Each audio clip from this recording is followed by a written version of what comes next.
Silakan, Amel. Oke, selamat malam Bapak Ibu, sahabat kreator dimanapun Anda berada. Kita kembali jumpa pada pertemuan rutin virtual Kamis malam di webinar Kreator Era AI. Kali ini adalah episode yang ke-24. Ada yang menarik, pada malam hari ini kita akan mengangkat satu tema besar yaitu sastra hibrida di era algoritma. Temanya rasanya berat banget ya Mas Elza ya, tapi penting karena karena kita apa ya, kita sudah mulai hidup di era di mana algoritma dan kecerdasan buatan bukan lagi sekedar alat, tapi jadi dalam banyak hal jadi mitra dalam proses berkarya. Bahkan itu pula yang mungkin melatar belakangi hadirnya kreator era AI gitu ya. Tapi di balik kemajuan teknologi semacam itu kemudian muncul pertanyaan besar, apakah sastra yang kemudian biasanya hadir dari formulasi kreativitas, ide dan gagasan kita, em, saat ini hadir sebagai bentuk dialog antara batin dan data serta algoritma begitu ya, dan itu kita akan bahas lebih jauh dalam episode kali ini. Sebelum itu masih ada pengantar dulu ya Mas Elza ya. Ya, Boleh kita lihat video pengantar.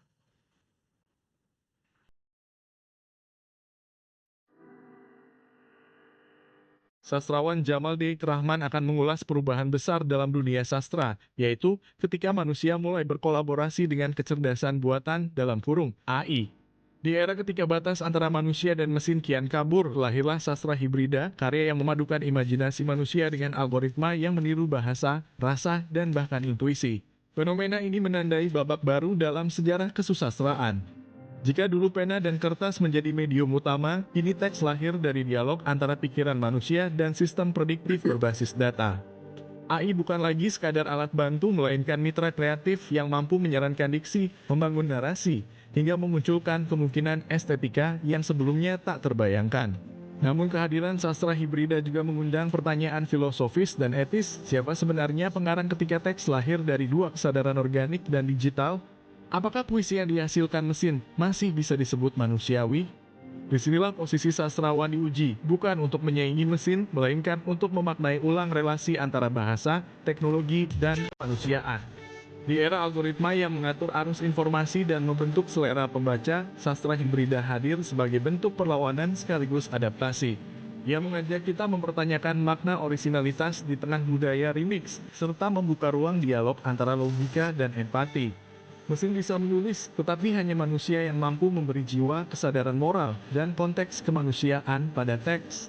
Kolaborasi ini bukan ancaman bagi dunia sastra, melainkan peluang baru untuk menegosiasikan batas-batas kreativitas. Di tengah derasnya algoritma yang menentukan apa yang kita baca dan pikirkan, sastra hibrida menjadi upaya untuk merebut kembali makna, mengingatkan bahwa di balik setiap kalimat yang diciptakan, masih ada denyut manusia yang ingin dipahami.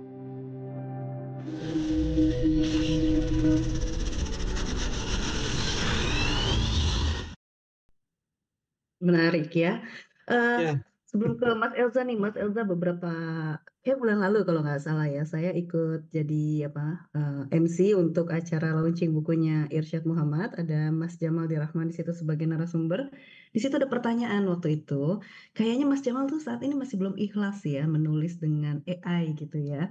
Apalagi ini dalam bentuk sastra gitu. Pada saat itu Mas Jamal seingat saya bicara bahwa sebetulnya dalam sehari-hari suka berdialog dengan AI tapi belum dalam kepenulisan begitu. Nah, di sekarang beliau menjawab soal sastra hibrida, kolaborasi antara kepenulisan sastra dan AI begitu ya Mas Elza ya. ya, ya menarik memang orang-orang sekaliber Jamal ini yang sudah mempunyai nama besar, eh, seperti juga mungkin banyak yang lain, tidak banyak ya, sebagian punya resistensi tertentu terhadap AI karena dianggap mengganggu originalitas dan Hmm. kapasitas pemikiran mereka. Jadi saya juga melihat beberapa teman, saya tidak tahu apakah Jamal juga, terutama di kalangan seniman, merasa penulisan mereka tidak membutuhkan AI dan AI tidak akan mampu menuliskan puisi atau sastra seindah yang diciptakan oleh manusia. gitu. Nah, tentu menarik untuk kita dengarkan malam ini. Sekaligus ingin tahu juga apakah Bro Jamal ini masih tidak ikhlas dengan AI. Kalau dia kritis terhadap AI, sisi apa yang dia kritisi dan apa yang bisa diambil oleh sastrawan besar seperti Jamal ini terhadap AI. Nah, untuk itulah kita akan mendengarkan petuah-petuah dari Jamal pada malam ini. Kita punya waktu antara 1,5 sampai 2 jam, Mas Jamal. Silahkan mungkin kesempatan pertama kurang lebih 30 sampai 40 menit. Lebih cepat juga silahkan. Setelah itu kita punya waktu yang cukup panjang untuk berdialog dan diskusi. Silakan, Mas Jamal. Baik, terima kasih Buya Elza dan Amel. Terima kasih pada teman-teman Satu Pena atas kesempatan yang sangat berharga ini.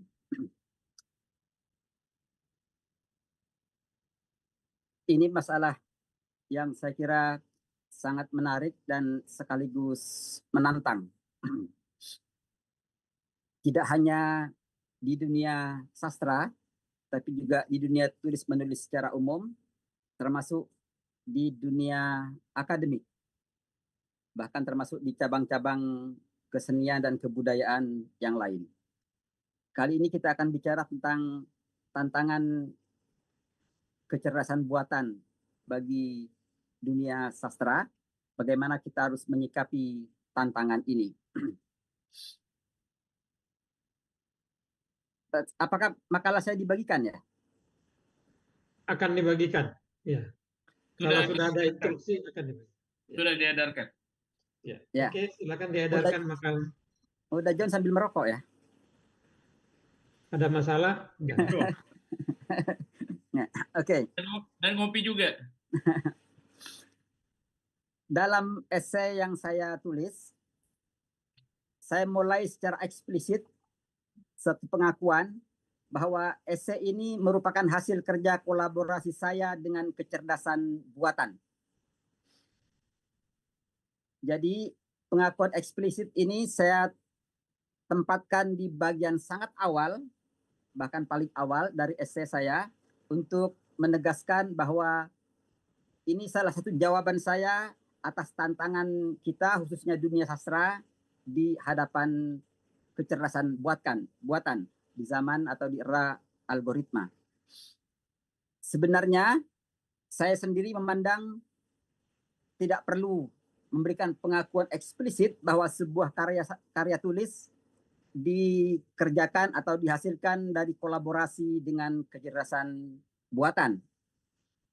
Perlu saya sampaikan bahwa versi ringkas dari esai yang saya buat berkaitan dengan sastra hibrida, penulis dan karya sastra di era algoritma, ini dimuat di Tempo. Dalam esai ringkas yang saya kirimkan ke Tempo, saya tulis pengakuan eksplisit bahwa esai itu ditulis atas kolaborasi saya dengan kecerdasan buatan. Tetapi oleh Tempo, pengakuan eksplisit itu tidak dimuat, dihapus. Bagi saya ini satu fenomena menarik.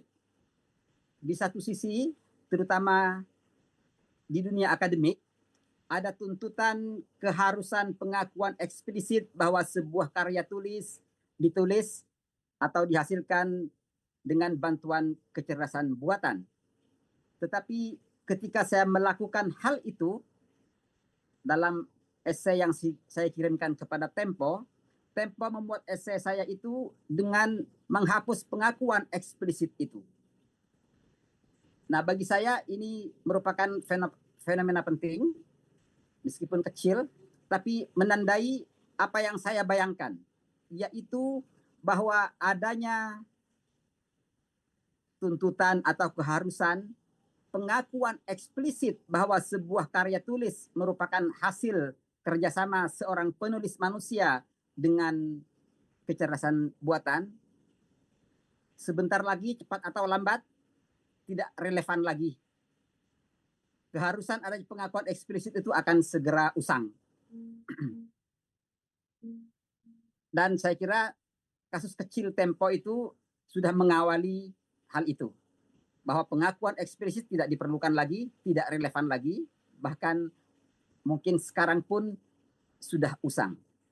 Tapi karena kita masih berada dalam situasi tuntutan atau keharusan adanya pengakuan eksplisit, maka di essay saya mulai dari pengakuan eksplisit itu.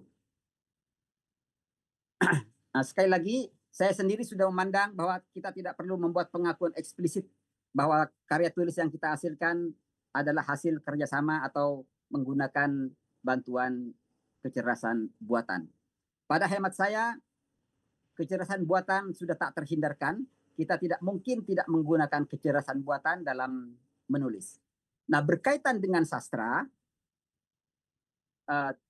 dalam essay yang saya buat itu saya melihat fenomena sastra di era algoritma ini sebagai fenomena yang luar biasa, mengagetkan sekaligus menantang, dan saya mencoba melihat fenomena ini terutama dengan paradigma Thomas Kuhn.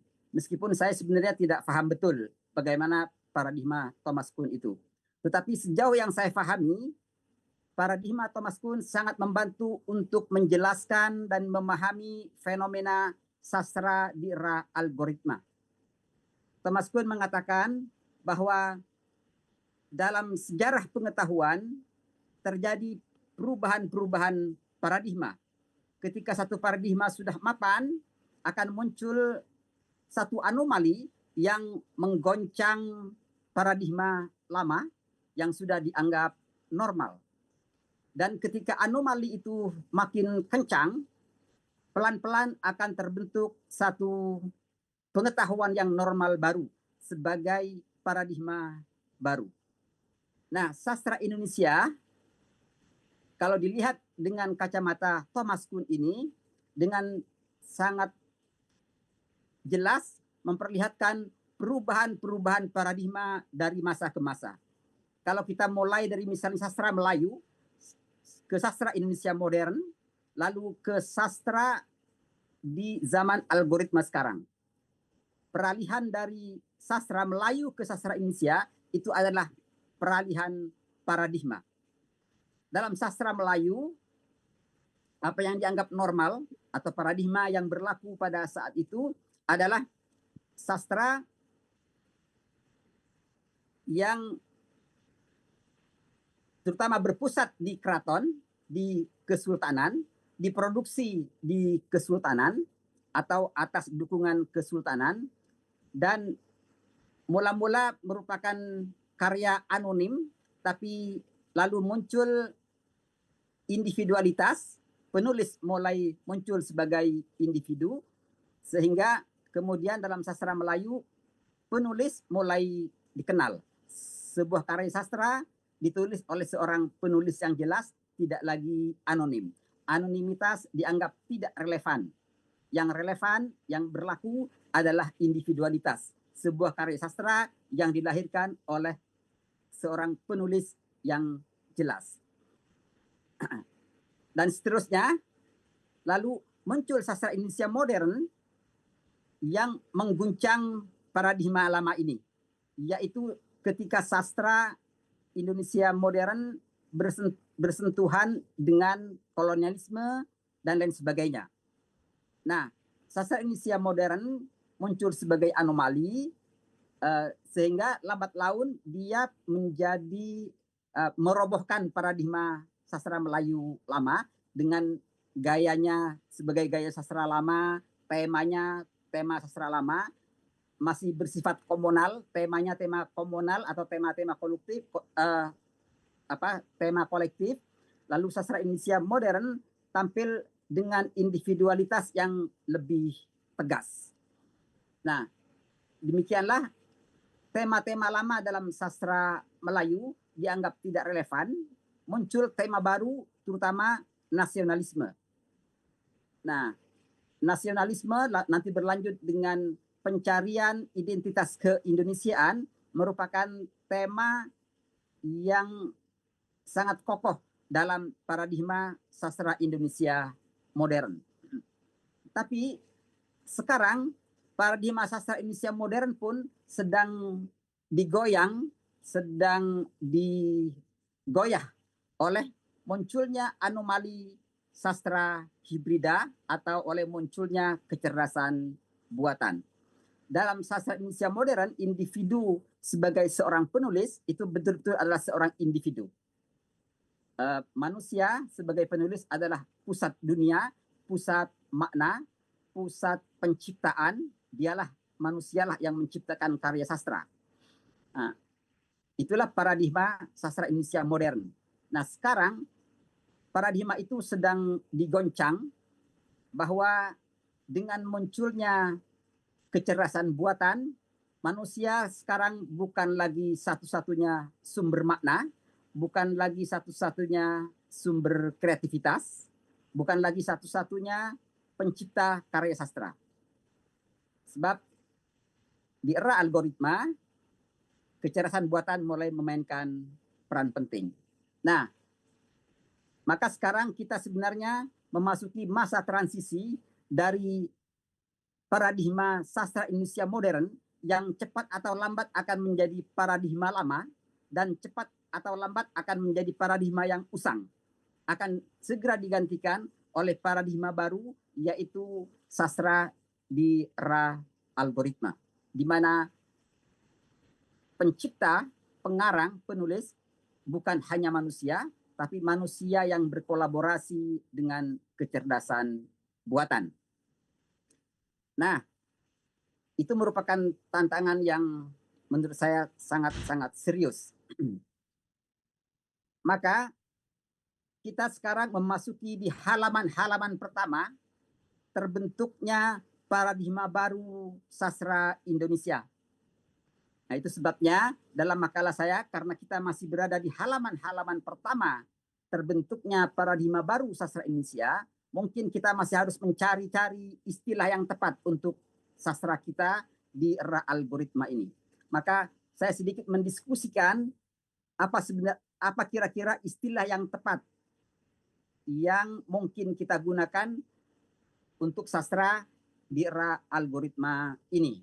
Saya mendiskusikan misalnya ada mungkin sastra algoritma, atau ada sastra kecerdasan buatan, mungkin ada sastra pasca manusia, karena munculnya kecerdasan buatan ini memperkuat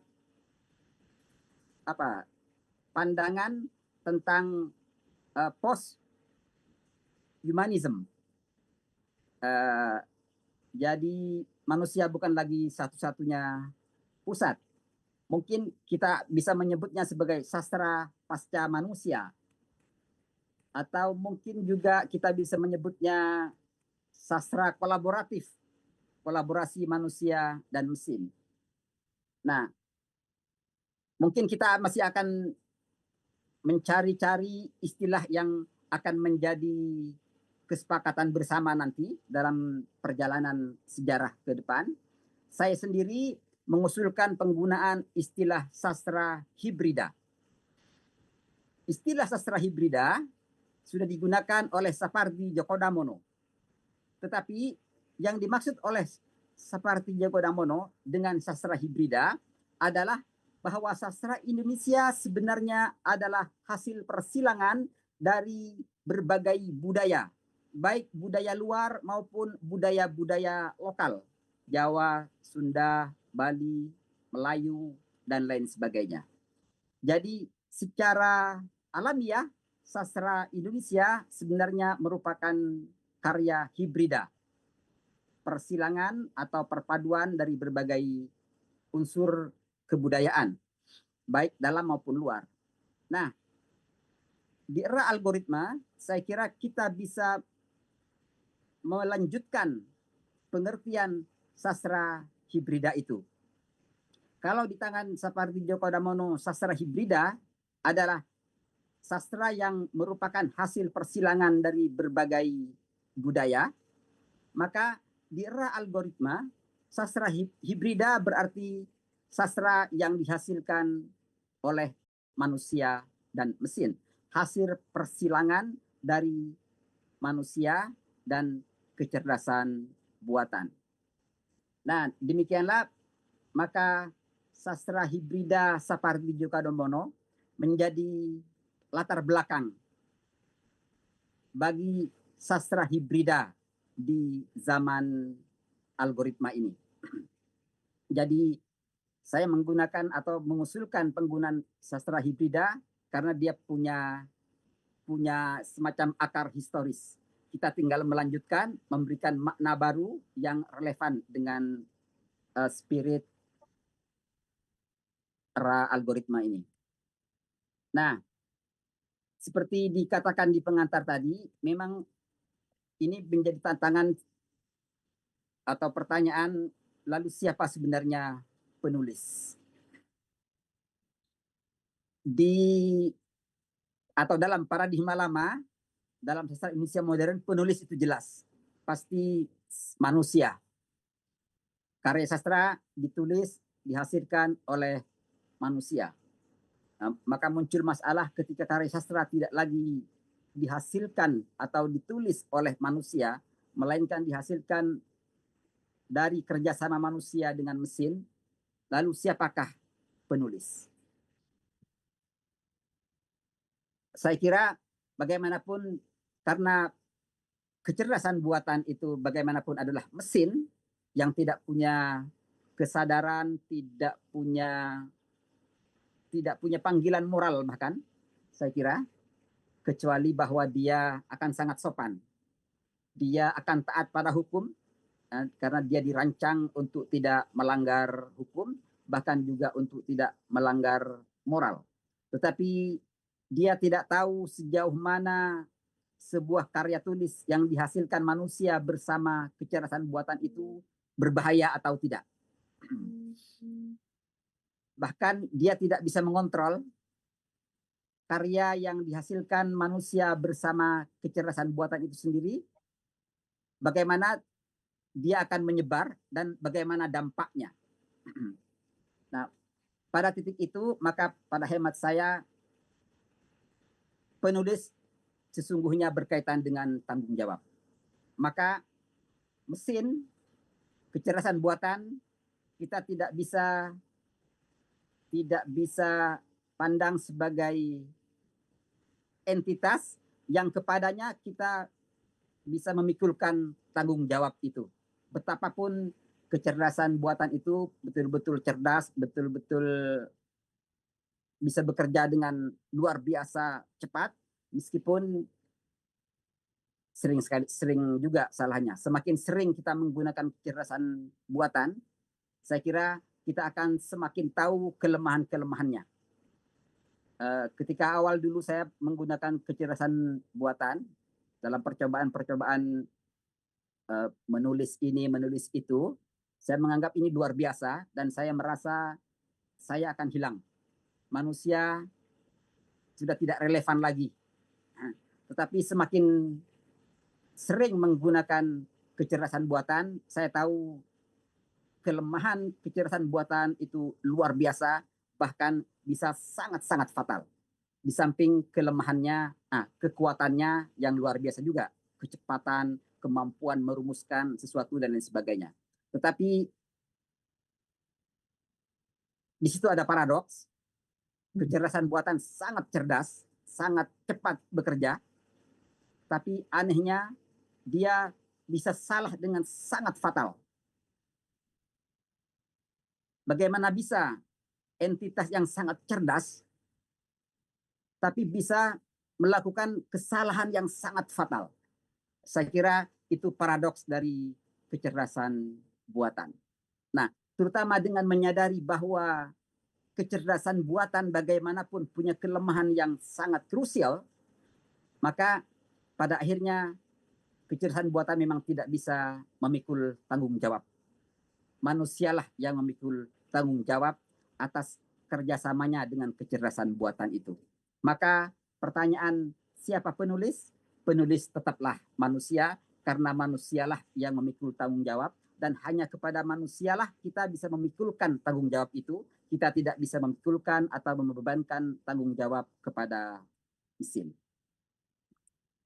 Itulah saya kira beberapa poin yang dapat saya kemukakan. Hal-hal lain saya kira ini masalah katakanlah masalah filosofis bahwa kecerdasan buatan ini akan memperkuat keruntuhan antroposentrisme. Antroposentrisme dapat dikatakan sudah runtuh dengan munculnya humanisme, apalagi belakangan dengan munculnya posthumanisme. Antroposentrisme sudah tidak relevan dan kecerdasan buatan ini makin membuat antroposentrisme luluh lantak. Sekarang kita memasuki era posthuman. Manusia bukan lagi pusat tunggal pemaknaan, bukan lagi pusat tunggal kreativitas, bukan lagi pusat tunggal penciptaan. Nah, manusia mau tidak mau harus berbagi peran dengan kekuatan yang lain, dalam hal ini kecerdasan buatan. Jadi kecerdasan buatan memang merupakan tantangan yang luar biasa dan sudah banyak tentu saja penulis yang melakukan percobaan-percobaan menggunakan kecerdasan buatan. Berkaitan dengan karya sastra, sejauh saya lihat dari percobaan-percobaan yang dilakukan para sastrawan menulis menggunakan karya sastra, menggunakan kecerdasan buatan dalam menulis karya sastra, mungkin memang secara umum belum memuaskan. Jadi belum ada karya sastra yang dapat dipandang sangat representatif, mewakili karya sastra yang bagus, yang meyakinkan baik secara estetik maupun tematik, yang dihasilkan dari kerjasama manusia dengan kecerdasan buatan. Tapi saya kira karena kita masih berada di halaman-halaman pertama era algoritma, kegagalan itu merupakan suatu hal yang wajar. Ibarat laboratorium, ada ratusan mungkin ribuan kegagalan dalam percobaan di laboratorium sebelum ditemukan satu penemuan yang meyakinkan. Nah, saya kira untuk saat ini di lembaran-lembaran atau halaman-halaman pertama algoritma ini, kita harus memberikan apologia kegagalan. Menerima kegagalan itu sebagai suatu hal yang wajar, tapi sekaligus sebagai langkah pertama untuk langkah-langkah berikutnya menuju keberhasilan. Keberhasilan, kata orang, tidak akan dicapai tanpa percobaan, dan percobaan memang mengandung konsekuensi kegagalan. Jadi kalau sekarang gagal, tidak berarti sastra di era algoritma atau penggunaan kecerdasan buatan dalam melahirkan karya sastra itu adalah kegagalan total. Itu hanya langkah pertama untuk mendorong kita pada langkah-langkah berikutnya. Dan di langkah-langkah berikutnya nanti, entah di langkah keberapa, saya kira setelah pengalaman-pengalaman kegagalan hari ini, kita akan menemukan keberhasilan-keberhasilan dari kolaborasi manusia dan kecerdasan buatan dalam melahirkan karya sastra dan kecerdasan buatan lainnya. Saya kira itu beberapa poin yang saya anggap penting. Lalu ini bagian terakhir. Karena hanya manusia yang menanggung tanggung jawab, yang bisa bertanggung jawab, maka manusia pula yang bertanggung jawab terhadap kualitas estetik karya sastra. Kecerdasan buatan mungkin bisa menulis karya sastra dengan cukup bagus, tetapi sebagaimana kecerdasan buatan tidak bisa memikul tanggung jawab etik, tidak bisa memikul tanggung jawab moral. Demikian juga kecerdasan buatan saya kira tidak bisa memikul tanggung jawab estetik, tidak bisa menanggung tanggung jawab apakah sebuah karya sastra yang dihasilkan manusia dan kecerdasan AI itu bermutu atau tidak. Yang memikul tanggung jawab estetik itu tetap pada manusia. Maka manusia menjadi beban manusia menanggung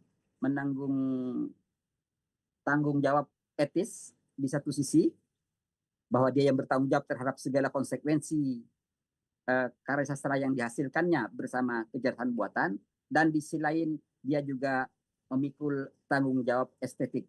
Dia bertanggung jawab terhadap kualitas karya sastra yang dihasilkannya bersama kecerdasan buatan itu. Nah, dengan demikian maka di era algoritma saya kira kita tidak bisa mengelak cepat atau lambat kecerdasan buatan akan makin menguat, akan makin banyak digunakan, dan sekarang saya kira pasti sudah banyak yang menggunakan ini, sehingga nanti akan muncul paradigma baru dalam sastra Indonesia yang mungkin dapat kita sebut sebagai sastra hibrida. Sastra yang tidak lagi dihasilkan oleh manusia sepenuhnya, tapi dihasilkan oleh kerjasama manusia dengan mesin. Itulah saya kira masa kini dan masa depan sastra Indonesia selanjutnya. Demikian Buya Elza dan Amel. Terima kasih. Oke. Oke, Terima kasih Mas Jamal. oke, terima kasih Mas Jamal, luar biasa. Ini sudah ada yang resen, Ya. beberapa orang, Amel, tapi saya ingin bertanya tentang pernyataan Bro Jamal tadi, tentang paradoks makhluk yang cerdas ini. Tadi dikatakan Jamal bahwa makhluk ini memang luar biasa cerdas, tapi sering melakukan kesalahan-kesalahan fatal. Nah, itu apa? Pengalaman apa yang membuat Bro Jamal sampai kepada kesimpulan yang seperti ini? Oke, silakan. Saya jawab sekarang. Ya. Ya, baik. Saya punya beberapa pengalaman di mana kecerdasan buatan mengalami kesalahan yang sangat fatal. Yang ringan-ringan misalnya menyebut karya seseorang sebagai karya orang lain. Menyebut seorang sastrawan punya karya berjudul ini padahal tidak.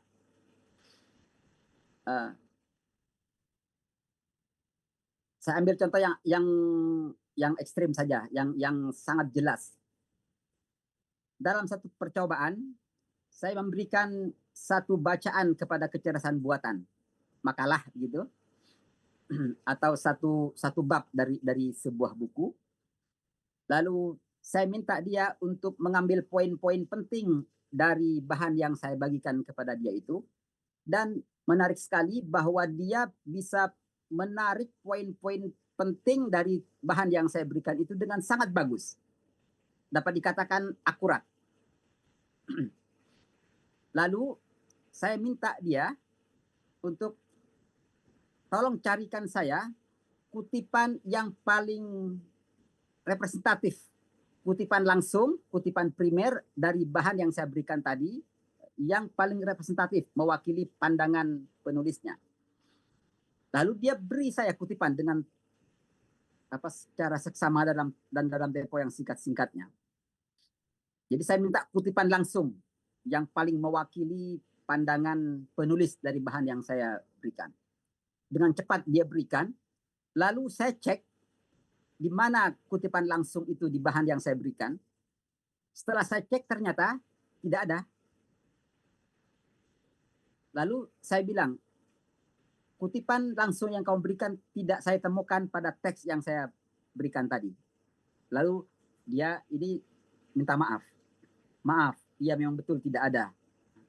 Lalu saya coba perintahkan lagi. Nah sekarang coba cari lagi kutipan langsung, satu paragraf saja yang paling mewakili pandangan penulis dari teks itu. Dia coba lagi dan sekali lagi dia melakukan kesalahan. Kutipan yang dia berikan tidak ada pada teks yang saya berikan. Bukan kutipan langsung, tapi rumusan dia, parafrase dia, atau sintesis dia dari teks yang saya berikan itu. Jadi rupanya, meskipun dia sangat cerdas dalam memparafrase, dalam mensintesiskan pokok-pokok pikiran dalam sebuah tulisan, rupanya dia kesulitan sekali, atau bahkan mungkin memang tidak bisa menemukan kutipan langsung, kutipan primer dari sebuah sumber. Nah, maka kalau kita menulis, lalu kita ingin memberikan kutipan langsung, dan kutipan langsung itu diberikan oleh AI, kemungkinan besar kita atau tulisan itu akan mengalami kesalahan fatal. Nah, di situ saya kira kita sebagai manusia, sebagai penulis, memikul tanggung jawab besar. Maka kecerdasan buatan secerdas-cerdasnya tetap tidak bisa kita terima begitu saja. Kita harus tetap skeptis terhadap hasil kerjanya.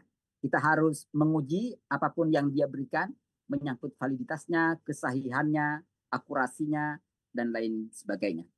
Jadi saya tidak tahu bagaimana mungkin paradoks seperti itu bisa terjadi untuk kecerdasan buatan yang sebenarnya sangat-sangat cerdas. Dia bisa menelusuri sumber-sumber referensi sampai ke belahan dunia yang sangat sulit.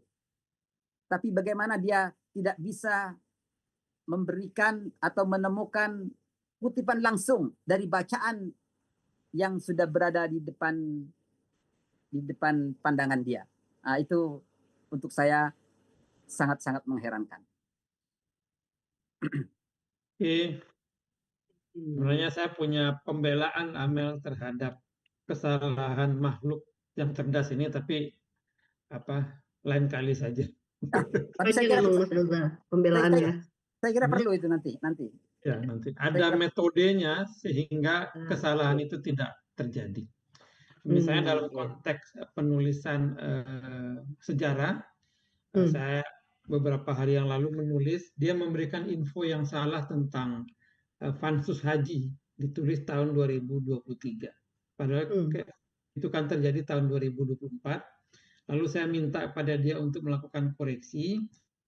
Dan kalau bisa, Pansus Haji itu coba dicarikan sumber dari media yang otentik. Nah, itu akan kelihatan itu medianya. Oke,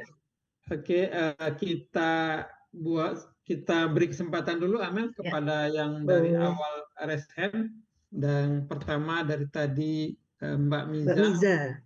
Ya, oke, setelah itu Bung Renner ya, kemudian Bung satu persatu ya, Amel ya. Ya. Baik, silakan Mbak Miza. Ya, mohon maaf saya videonya tidak bisa ditampakkan ya, memang tidak ditampakkan. Oke. Silakan Mbak Miza. Saya sudah open video tapi tidak ditampakkan. Oh iya, sudah. Nggak tahu ya, mungkin dari perangkatnya Mbak Miza ya, karena di sini udah tampak sudah on sih ya. Oke, nggak apa-apa ya. Baik. Selamat malam semuanya teman-teman Satu Pena. Malam.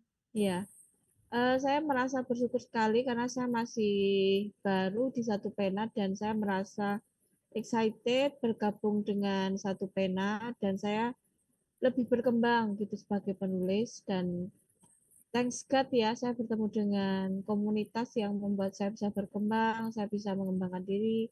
Saya banyak berterima kasih dengan Satu Pena gitu ya.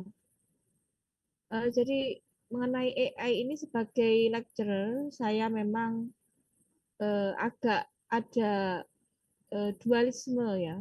Istilahnya iya enggak. Awalnya saya menolak AI dengan Bung Jominofri, itu saya sempat menolak seminar tentang AI. Tapi ketika saya kemudian menulis buku dengan pekerjaan yang banyak, ternyata tidak bisa kemudian kepala saya itu menampung semuanya. Dan saya juga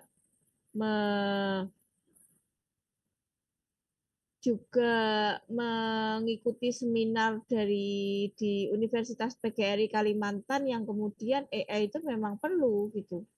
Tapi begini ya, tadi Bapak Jamal Dirahman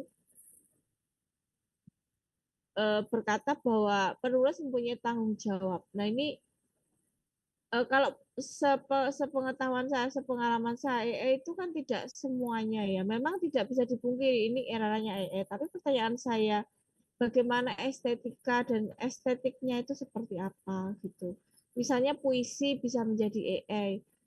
Puisi AI dibandingkan kalau puisi saya tidak mau AI karena bagi saya puisi itu sakral. Jadi saya tidak mau kemudian saya membuat puisi itu dengan bantuan karena itu adalah saya pengen seperti Malnah gitu ya, yang punya bahasa sendiri yang kemudian khas gitu. Jadi saya kemudian juga tidak meniru gaya orang lain, tapi saya mempunyai originalitas sendiri.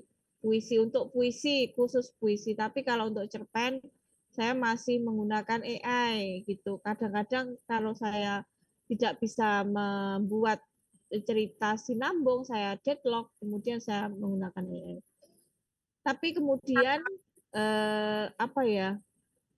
Saya menawarkan satu pemikiran ya. Saya menawarkan satu pemikiran bahwa AI itu digunakan tapi dengan bijak begitu. Tidak semua-muanya kemudian pemikiran yang sangat sederhana.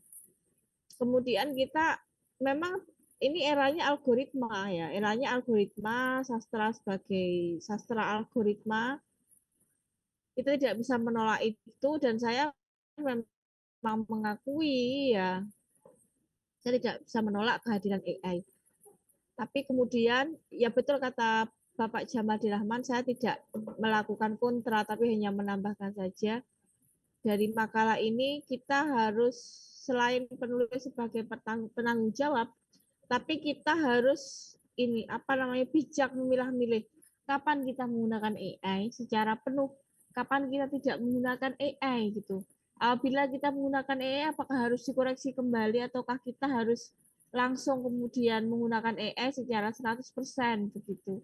Jadi sebagai manusia yang perlu tanggung jawab, ada satu kata yang perlu kita camkan, yaitu bijak dengan menggunakan AI.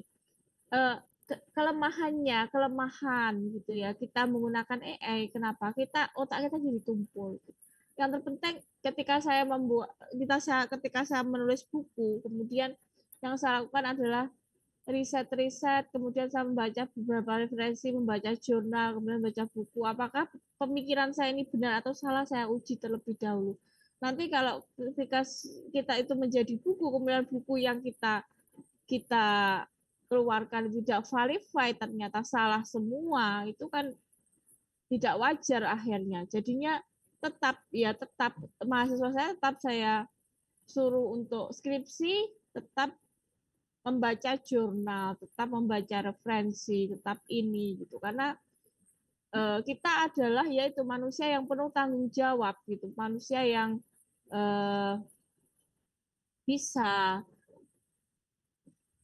bisa mempertanggungjawabkan karyanya sendiri gitu. Kalau menurut saya seperti itu. Kita tetap referensi tetap ada. Ketika saya ya kebetulan diminta untuk membikinkan skripsi mahasiswa sana-sana, ya tetap. Kemudian saya harus harus memakai AI dan sebagainya, itu harus ada referensinya dulu kalau menurut saya seperti itu. Ya itu pendapat ya, saya ingin menambahkan dari pendapatnya, esainya dari Bapak Jamal Dirahman adalah bijak. Jadi kita tetap sebagai, kalau saya membahasakan sebagai Tuhan gitu. Kita ada sebagai Tuhan, esai itu ada sebagai makhluk kita. Itu bahasa saya. Terima kasih, selamat malam, salam jaya satu pena. Terima kasih Mbak Miza, menarik nih ya. Juga itu sih Mas Jamal ya, pada batasan mana juga begitu ya penggunaan AI dalam penulisan, mungkin dalam pandangan Mas Jamal soal sastra hibrid, apakah juga cuma hanya sampai pada batasan kita cari referensi atau kita dengan merumuskan redaksinya dengan AI atau seperti apa Mas Jamal? Menyambung dari Mbak Miza tadi. Monggo. Saya ya? Ya, silakan dijawab. Baik. Terima kasih Mbak Fida. puisi itu sakral. Ini luar biasa memposisikan puisi, sehingga Mbak Fida tidak mau menulis puisi menggunakan kecerdasan buatan. Ya, sekarang mungkin kita masih berada dalam posisi ambivalen. Ada batas tertentu kita menerima kecerdasan buatan, tapi di batas yang lain kita tidak menerima kecerdasan buatan. Tapi pada hemat saya, pada saatnya nanti kita akan menerima kecerdasan buatan sepenuhnya. Dengan menyadari keterbatasan kecerdasan AI itu, kecerdasan buatan itu sendiri. Jadi saya kira benar atau bahkan saya setuju dengan Mbak Fida. Dari pengalaman saya menggunakan atau melakukan percobaan-percobaan dengan kecerdasan buatan itu ternyata atau tampaknya mengikuti satu pola dalam bahasa yang kalau dalam sastra itu ada istilah formulaic. Jadi apa yang dilakukan oleh kecerdasan buatan itu sebenarnya mengikuti formula yang ada atau mengikuti pola yang ada. Nah, karenanya dari kecerdasan buatan tampaknya kita tidak bisa berharap adanya perkembangan-perkembangan baru, percobaan-percobaan baru. Nah, disitulah saya kira peran manusia.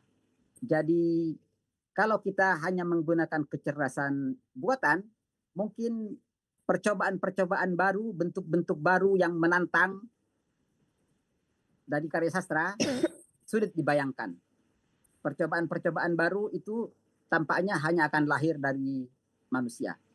Sebab kecerdasan buatan sebenarnya hanya mengikuti pola-pola yang ada, mengikuti formula yang ada, tentu saja dengan sangat cepat, bahkan dengan sangat baik, dengan tetap menyadari keterbatasannya. Tetapi untuk menemukan sesuatu yang benar-benar baru, yang benar-benar segar, tampaknya itu tetap masih di tangan manusia. Dalam percobaan saya, satu aplikasi kecerdasan buatan yang sudah sangat cerdas, lalu saya minta dia menulis pantun, ternyata tidak bisa. Lalu saya latih dia pantun itu bagaimana sampai dia mengerti, baru setelah sekian kali dia bisa membuat pantun dengan baik. Dia memahami pola atau formula pantun, dia pelajari, lalu baru dia bisa membuat pantun.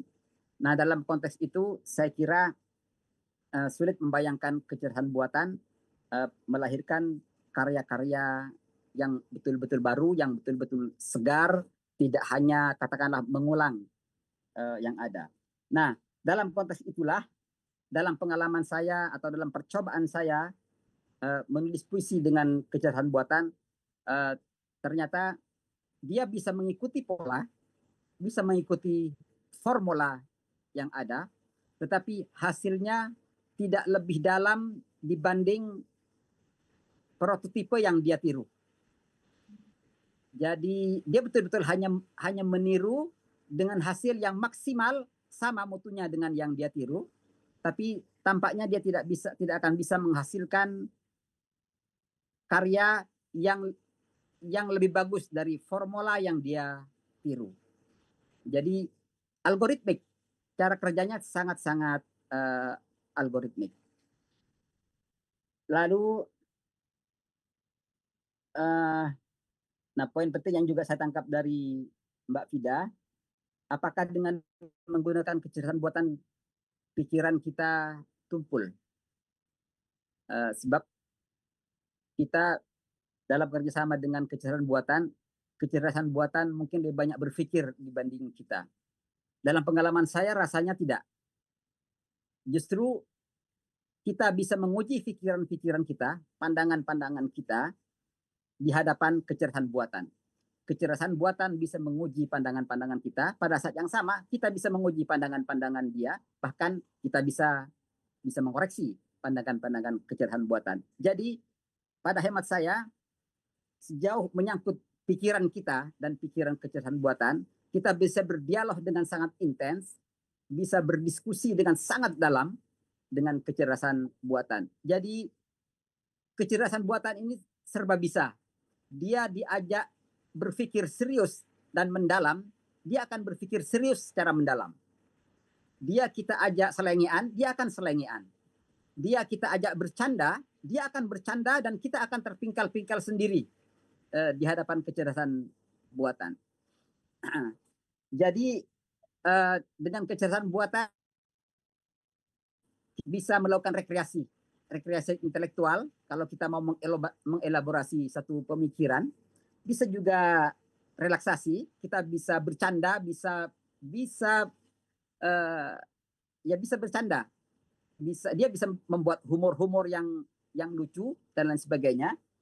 Bahkan dia bisa melihat ironi manusia, bisa juga melihat ironi dirinya sendiri,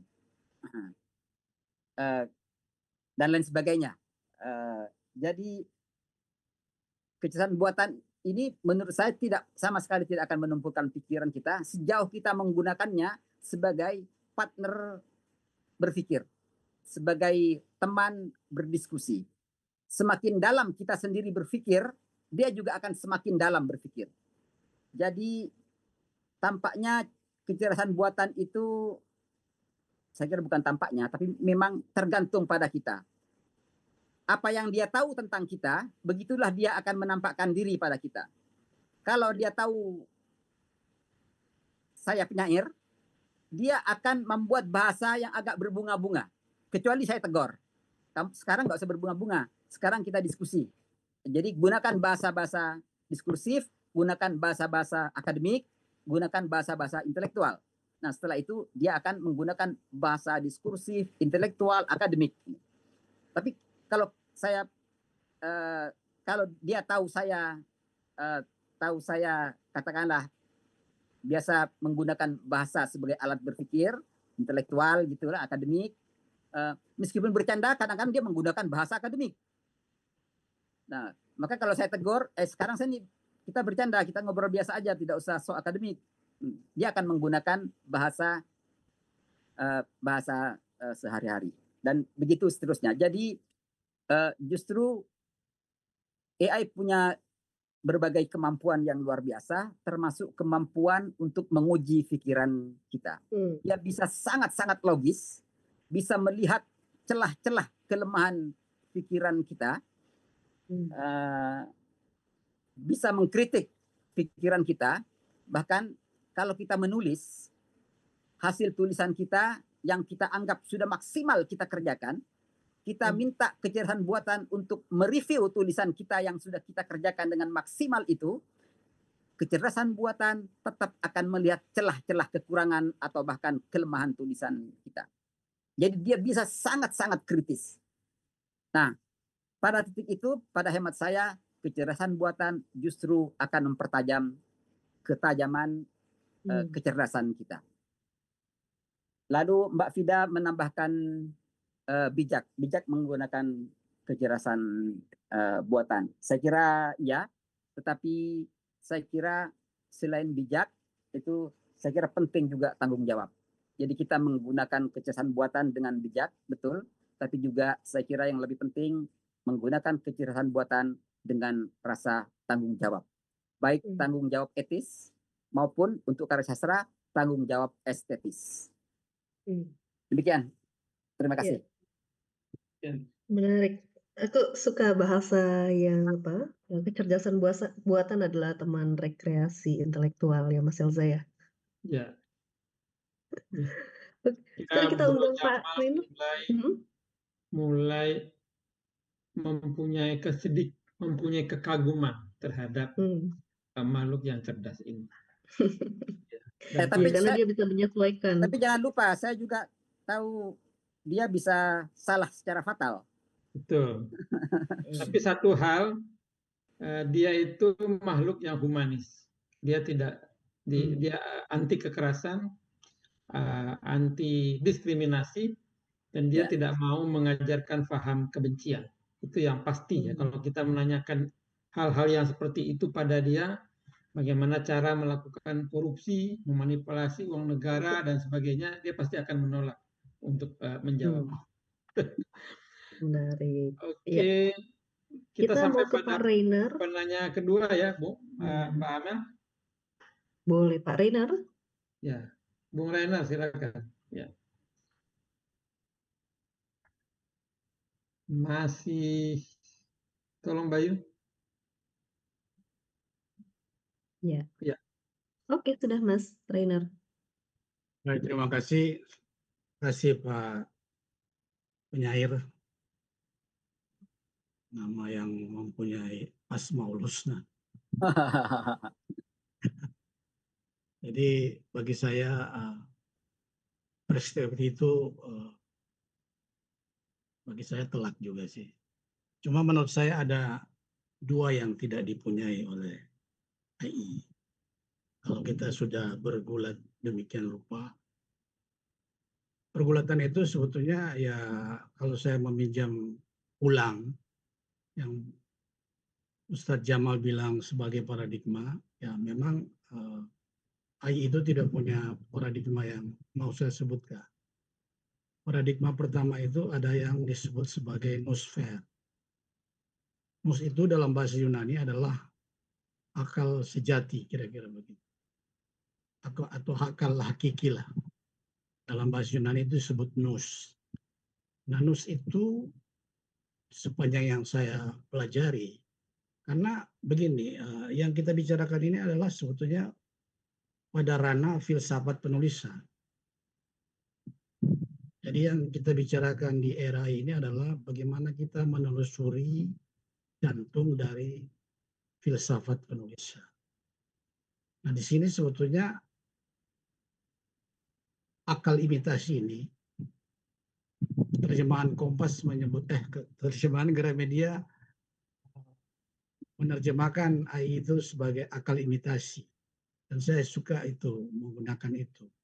Karena kalau akal imitasi itu, yang saya sebut tadi, itu tidak ada di dalam nosfer, sebagaimana yang dikemukakan oleh Plato atau Aristoteles. Aristoteles itu kan mengedepankan yang disebut tadi akal imitasi. Jadi kreativitas manusia itu adalah dibentuk oleh akal imitasi, akal yang mimetik ya, kalau istilahnya. Nah, mimetik itu di dalam tradisi kedua yang saya bilang dia tidak ada di dalam iklim nosfer, di mana filsafat penulisan itu sebetulnya kan menghasilkan suatu gagasan. Jadi gagasan itu adalah ontologi, ya, dalam filsafat penulisan. Jadi gagasan itu adalah ontologinya dari penulisan itu. Nanti ontologi itu kemudian akan melahirkan apa yang kita sebut tadi sebagai filsafat pengetahuan atau sebagai pengetahuan epistemik. Nah, saya melihat kelemahan dari yang juga tadi disebutkan sebagai paradoks itu adalah karena tadi bahwa akal imitasi ini tidak mempunyai dua hal yang saya sebut tadi. Satu, iklim nosfer, bagaimana kerja algoritma otak manusia dan algoritma otak dari AI itu sendiri. Itu beda, menurut saya beda banget. Karena saya sudah juga mengalami proses seperti itu dengan si akal imitasi ini. Dan kedua adalah dia juga tidak mempunyai yang disebut sebagai biosfer. Jadi biologi, dia tidak mempunyai hayat. Ya. Jadi tidak ada hayat di dalam imitasi ini. Jadi kita tidak bisa mengajak dia dalam arti memahami betul apa yang disebut dengan bioritma itu di dalam penulisan misalnya. Ya. Jadi dia, makanya dia disebut intelligence. Intelligence apa? Artificial itu kan artinya yang artifisial gitu, ya toh? Jadi saya kira di situ sebetulnya kalau kita mau memahami filsafat penulisan. Kalau kita mengetahui fondasi dari nosfer di dalam akal manusia ataupun akal buatan itu, maka kita akan memahami secara persis apa yang sebetulnya dikehendaki oleh manusia di dalam proses penulisan itu. Nah, penulisan itu sebetulnya adalah pergerakan antara ontologi, dan kedua adalah menuju kepada epistemologi. Jadi itu rangkaian itu yang sebetulnya akan kita hadapi. Nah, dua rangkaian itu ya yang tidak dimiliki oleh AI adalah tadi noosfer, dan kedua adalah biosfer. Dia tidak ada bioritme di dalam untuk menghayati bagaimana suatu tulisan itu. Makanya saya sebetulnya sebagai penulis juga, saya tidak terlalu bergantung. Kedua juga, kalau saya toh bergantung kepada beliau ini, maka saya hanya menggunakan sebatas mengkonfirmasi aja. Kalau saya mengkonfirmasi misalnya sesuatu yang tadi yang disebutkan oleh Ustaz Jamal sebagai kutipan, quotation, memang beberapa kali saya juga mencoba, dia memang betul, dia akhirnya mengikuti cara kita juga membuat kalimat atau membuat satu tulisan. Dia akhirnya akan mengikuti stilistika kita sendiri. Pengalaman saya ya. Jadi saya kira itu sebetulnya yang menjadi tantangan kita semua. Dan terakhir, saya pikir ini cuma ya sebagaimana sudah disebutkan dari awal, dia itu kan hanya membantu aja, asisten gitu. Jadi kita tidak mungkin bergantung penuh pada asisten. Namanya juga asisten. Asisten itu kan sifatnya hanya supporting aja, supporting system. Jadi saya kira itu pandangan saya bahwa tidak usah terlalu ragu dengan kecerdasan ini, karena berapapun kemampuannya dia nggak punya noosfer dan biosfer. Itu saya kira. Terima kasih. Terima Oke, kasih Pak terima Ima. kasih. Ya. Ya. Langsung dijawab, Bro Jamal. Baik. Terima kasih Pak Rainer Ointu. Komentar yang bagus sekali. Saya setuju sepenuhnya bahwa kecerdasan buatan itu tidak punya apa yang tadi disebutkan noosfer dan biosfer. Jadi memang ini buatan, atau Kompas saya kira juga Tempo menerjemahkan kecerdasan imitasi ya. Memang ini memang imitasi. Cuma meskipun ini imitasi, dia dalam batas tertentu lebih cerdas daripada yang dia tiru. Lebih cepat daripada yang dia tiru. Nah, itu anehnya itu. Dia memang hanya meniru kita, tapi dia bisa bekerja dengan jauh lebih cepat dibanding kita. Tapi bagaimanapun dia memang hanya meniru. Jadi algoritmik, kalau bahasa Pak Rainer tadi, dia mengikuti stilistika kita. Makanya kalau kita ngobrol dengan bahasa sehari-hari dengan dia akan pakai bahasa sehari-hari. Kalau kita ngobrol dengan bahasa diskursif, intelektual, akademik gitu, dia akan menggunakan bahasa diskursif dan seterusnya. Tapi karena dia tidak punya noosfer, seperti dikatakan oleh Pak Rainer, maka saya kira sulit kita membayangkan bahwa secerdas-cerdas kecerdasan buatan, dia misalnya akan menemukan tesis baru dari satu konstruksi intelektual. Saya kira tesis baru tetap akan ditemukan oleh manusia. Kecerdasan buatan bisa membantu manusia dalam proses atau kerja intelektualnya untuk menemukan tesis-tesis baru. Tapi kecerdasan buatan pada hemat saya tidak akan bisa menemukan tesis intelektual. Karena tadi kecerdasan buatan tidak punya noosfer. Manusialah yang punya noosfer. Demikian juga dalam karya sastra. Karena kecerdasan buatan itu memang hanya meniru, mengikuti stilistika kita, dia tidak merasakan apa yang dirasakan oleh penulis, tidak merasakan apa yang dirasakan oleh pembaca, dia tidak punya biosfer, tidak punya bayangan untuk membuat misalnya bentuk cerita yang baru atau gaya bahasa yang baru, maka sulit membayangkan bahwa dari kerjasama atau bantuan kecerdasan buatan akan lahir karya sastra yang betul-betul fenomenal. Nah, maka karya sastra yang betul-betul fenomenal, yang memberikan pencerahan baru, kesegaran baru, saya kira hanya akan lahir dari manusia. Meskipun untuk itu mungkin dia memerlukan bantuan kecerdasan. Jadi persis seperti kerja intelektual atau akademik begitu, hanya manusia yang akan bisa menemukan tesis-tesis baru di bidang ilmu pengetahuan. Meskipun untuk itu mungkin seorang ilmuwan memerlukan bantuan kecerdasan buatan. Tapi kecerdasan buatan pada hemat saya tidak akan menemukan tesis baru karena kecerdasan buatan tidak punya noosfer. Nah, sejurus dengan itu, saya kira ke depan tetap hanya manusia, penulis manusia yang akan melahirkan karya sastra besar yang fenomenal, yang memberikan kesegaran baru. Meskipun untuk itu seorang sastrawan mungkin memerlukan bantuan kecerdasan buatan. Tapi kecerdasan buatan tidak akan melahirkan karya sastra yang demikian cemerlang karena kecerdasan buatan tidak punya biosfer. Demikian. Terima kasih sekali lagi Pak Rainer. Oke, terima kasih, menarik sekali Bro Jamal. Amel, ada yang resen juga dari tadi Mas Ahkam Jayadi. Iya, silahkan Itu Mas kita Ahkam ada Jayadi. beberapa Komentar. penyair yang hadir sejak awal, mungkin kita ingin mendengarkan komentarnya. Ada Pak Hamri dari Sulawesi dan Mbak Fatin Hamamah. Ya. Mbak Fatin ini juga termasuk sejauh yang saya tahu orang yang agak menjaga jarak dengan makhluk yang cerdas ini. Baik, sebelum itu kita ke Pak Ahkam Jayadi dulu kalau begitu ya. Silakan.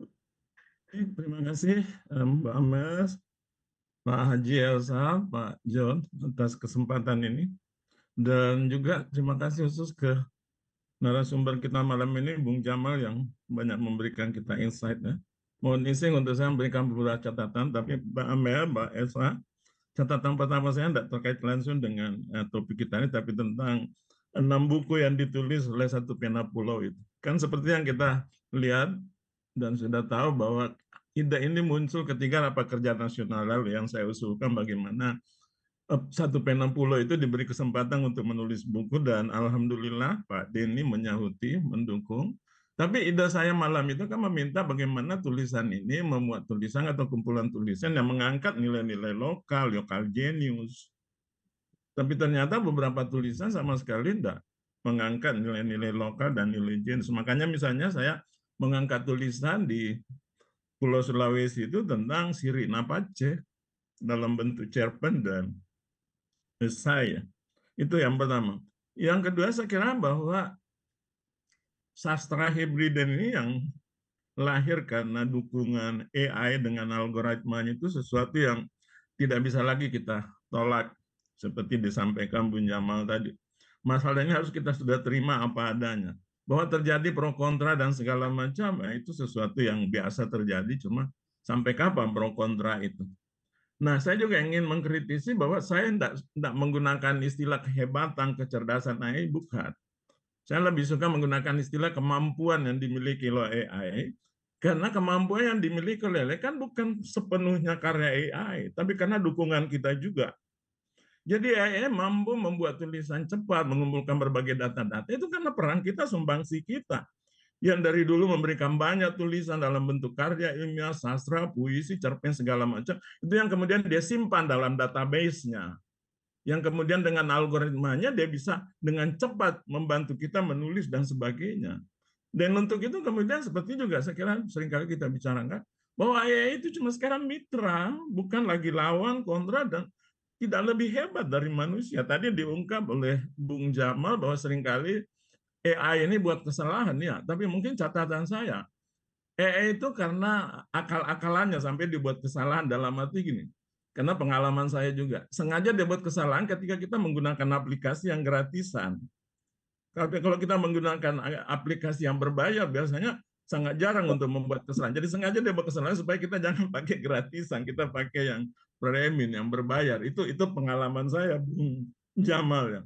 Nah, selanjutnya yang saya ingin memberikan catatan bahwa AI sekarang ini apa ya, dalam kaitan kita ya, negara kita, bangsa kita ini, kita sepertinya tidak punya sikap tentang bagaimana kita menghadapi AI itu, terutama bidang saya yang menjadi problem juga sampai sekarang tentang soal etika dan hak cipta, Pak Jamal.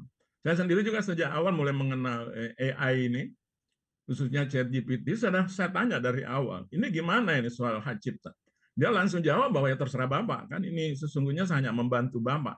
Bapak mau menulis, Bapak punya karya atau bermitra dengan saya, silahkan, tidak ada masalah. Karena memang seperti saya katakan tadi, apa yang kemampuan yang dimiliki oleh, karena sumbangsi kita jangan lupa itu, kita jangan menyangka kehebatan yang dimiliki itu karena luar biasa, padahal itu kemampuan yang dimiliki karena bantuan kita juga yang dari dulu membuat tulisan, mengumpulkan tulisan dalam berbagai bentuknya, karya ilmiah, karya sastra, itulah yang kemudian disimpan di database-nya yang kemudian dia bisa gunakan. Nah, pertanyaan saya juga Pak Bung Jamal tentang duplikasi tulisan itu gimana itu?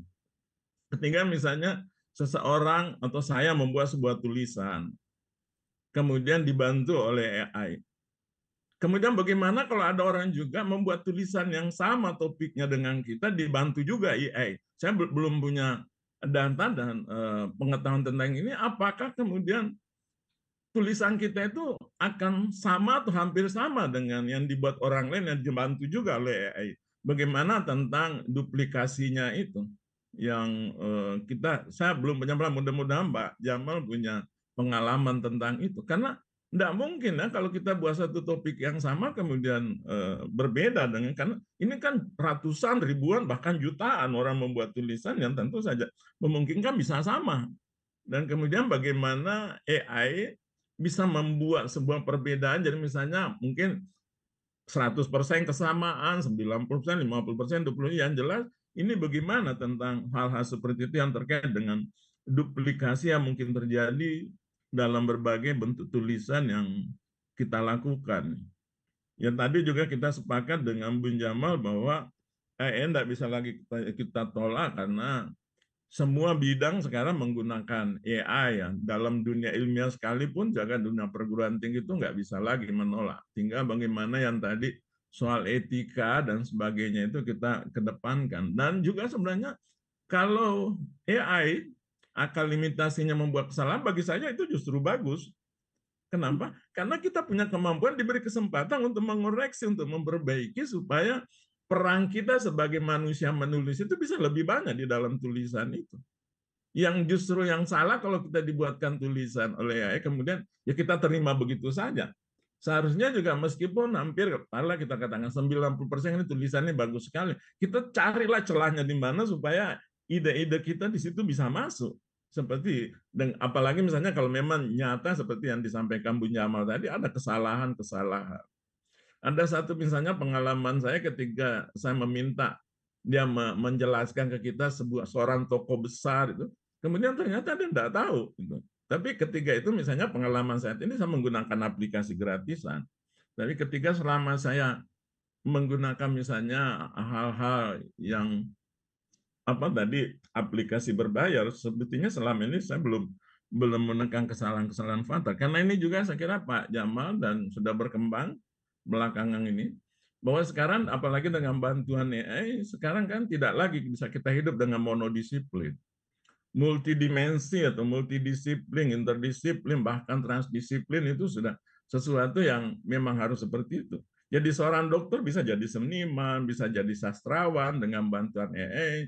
Seorang dokter bisa menjadi ekonom, seorang ekonom bisa menjadi sastrawan karena bantuan itu. Dan saya kira itu bagus karena semua objek ilmu kan terkait dengan manusia. Nah, ketika kita bicara manusia, tidak bisa kita cuma terkungkung dengan satu disiplin. Tapi misalnya ya bagaimana seorang hakim memanfaatkan AI untuk dia sedikit berpikir seni sehingga dia tidak jenuh dengan kehidupan persidangan, tapi begitu selesai sidang dia bermain dengan AI untuk dibuatkan puisi, dibuatkan apalah yang membuat bisa terpesan dikatakan menjama. AI bisa kita buat bercanda dengan segala macam sehingga perannya tadi intinya bukan lagi sesuatu yang harus kita tolak, tapi sesuatu yang dijadikan mitra, dan kita jangan terlalu merendahkan derajat kita dengan menganggap AI itu sesuatu yang luar biasa hebatnya. Tidak. Saya tutup, saya ulangi apa yang saya katakan tadi. AI itu bisa memiliki kemampuan yang luar biasa tadi karena peran kita yang selama ini berpuluh-puluh tahun telah memberikan dia data, dalam berbagai wujudnya itu yang kemudian data itu disimpan database-nya, itulah yang kemudian dia manfaatkan untuk membantu balik kita. Jadi dia mitra kita, bukan lawan kita dan seterusnya. Sekarang itu catatan saya, Pak Amel, Pak Elsa, Pak John, terima kasih. Mudah-mudahan ada manfaatnya. Maaf saya lupa, selamat malam ya. Salam jumpa kembali lagi ke para sahabat-sahabat Satu Pena, Kreas AI, dan Hati Pena. Mudah-mudahan kita senantiasa eksis dengan kegiatan Kamisan kita. Terima kasih. Oke, Bro Jamal, silahkan dijawab. Ya, begitu ya, Amel ya. Setelah itu nanti mungkin kita akan minta Mbak Fatin untuk berbicara menyangkut pengalaman Mbak Fatin menulis dengan bahasa yang indah. Apakah sekarang juga sudah mulai memakai AI untuk menulis puisi-puisi yang seperti biasa kita baca.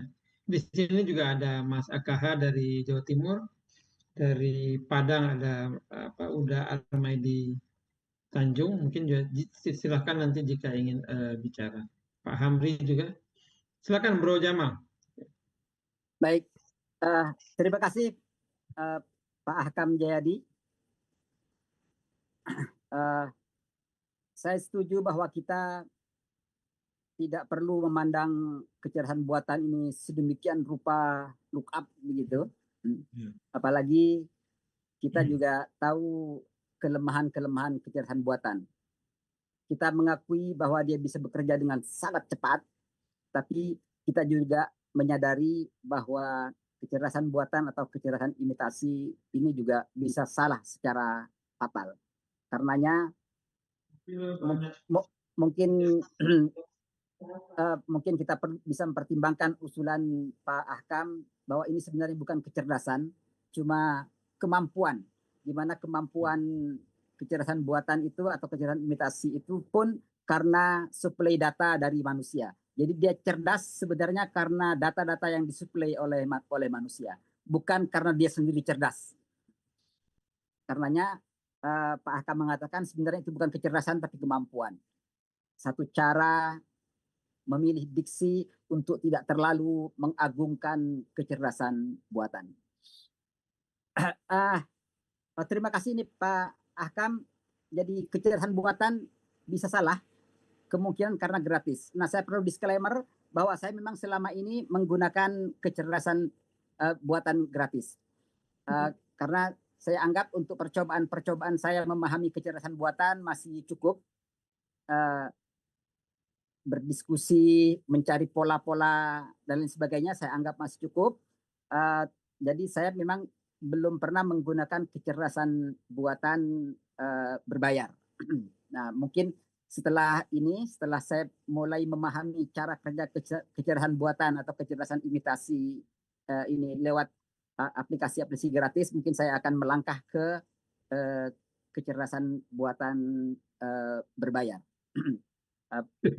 Sudah bisa diduga bahwa misalnya kecerdasan buatan yang saya gunakan yang gratisan itu, kalau saya minta untuk menelusuri sumber-sumber atau referensi, dia kelihatan agak kesulitan untuk menembus perpustakaan dunia misalnya.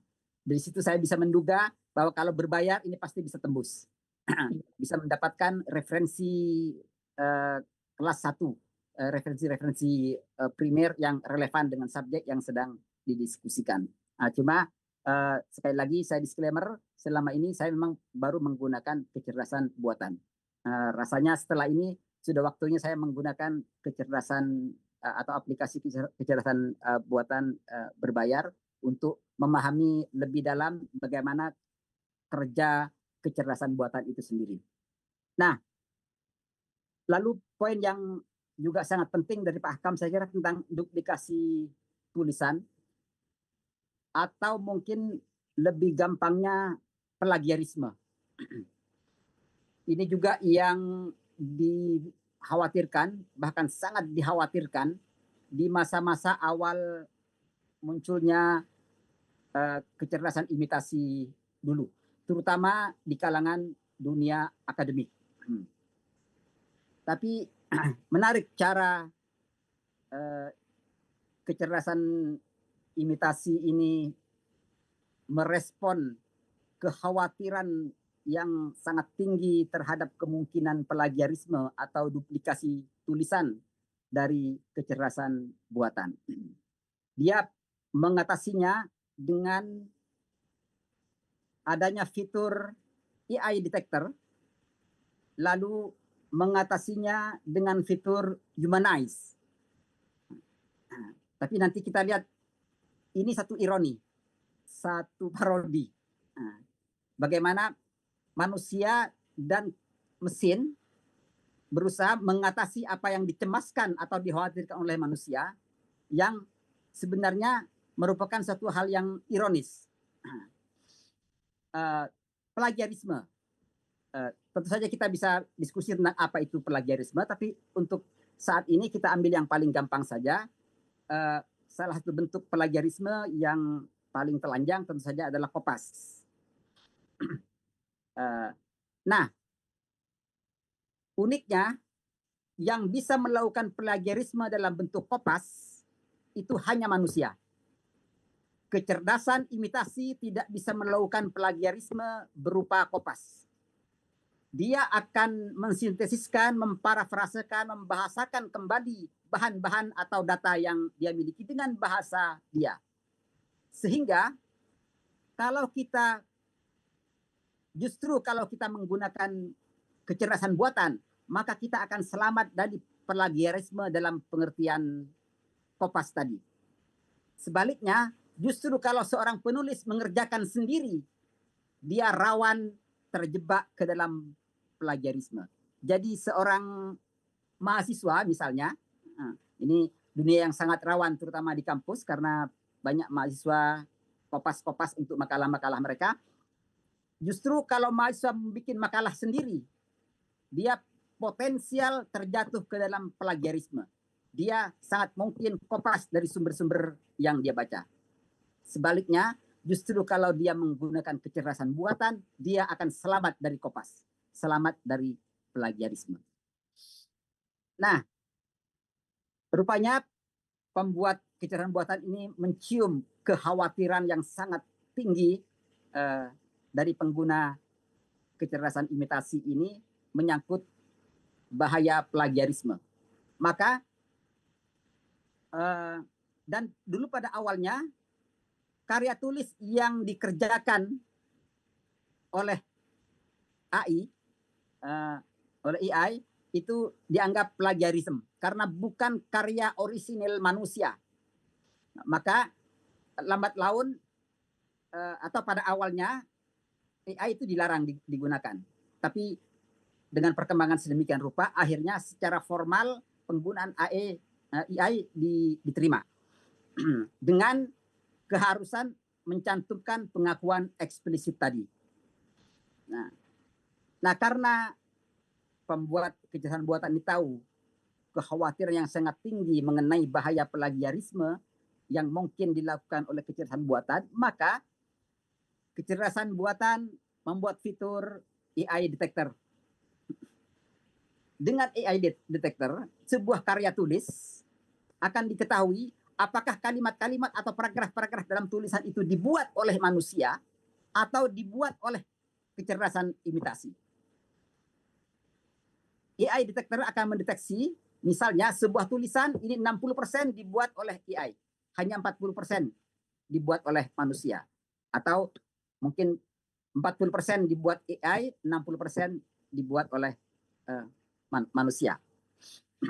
Lalu, ini lucunya, misalnya kalau AI detector mendeteksi bahwa katakanlah 80% sebuah tulisan itu adalah di-generate oleh AI.